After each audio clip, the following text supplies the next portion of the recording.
My dear students, welcome to our YouTube channel Junaid Sir Rautara. Please like, share, comment and subscribe our channel and don't forget to press the bell icon.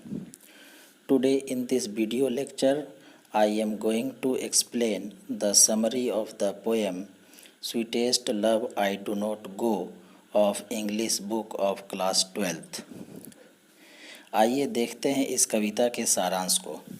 The present poem sweetest love I do not go is one of the finest love poems composed by John Donne. वर्तमान कविता sweetest love I do not go एक बहुत ही सुंदर प्रेम पर आधारित कविता है जो John Donne द्वारा रचित है। He is regarded as a great metaphysical poet of his time. वह अपने समय के महान आध्यात्मिक कवि के रूप में जाने जाते हैं।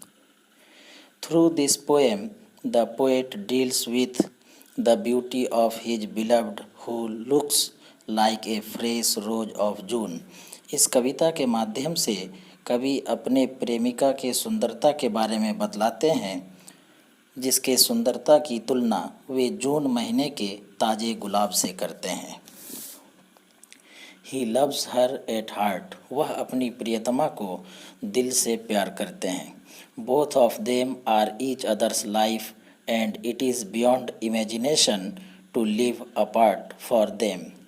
दोनों एक दूसरे की जिंदगी हैं और एक दूसरे से जुदा रहना उनके लिए कल्पना से परे है। Once the poet says to his beloved that he wants to go apart from her for some time.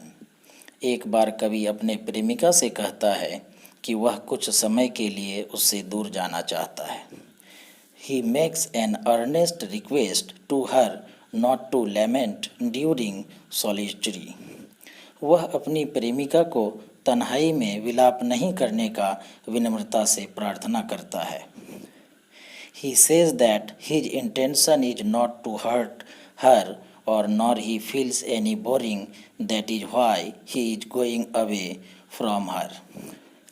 वह कहता है कि उसका इरादा अपनी प्रियतमा को ना तकलीफ देने का है और ना ही ऐसी बात है कि वह अब उबाऊ महसूस कर रहा है इसलिए वह दूर जाना चाहता हो।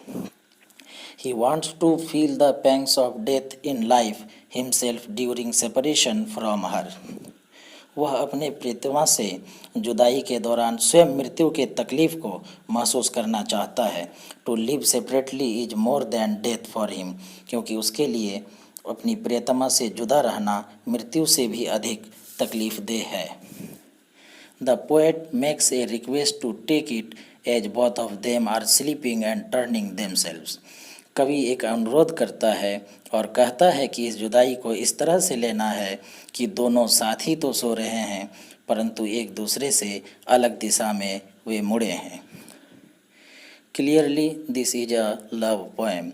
स्पष्टतः यह एक प्रेम पर आधारित कविता है। तो दोस्तों इस तरह के वीडियो पाने के लिए हमारे YouTube चैनल के साथ जुड़े रहें। Thank you. Keep watching, keep learning, keep enjoying.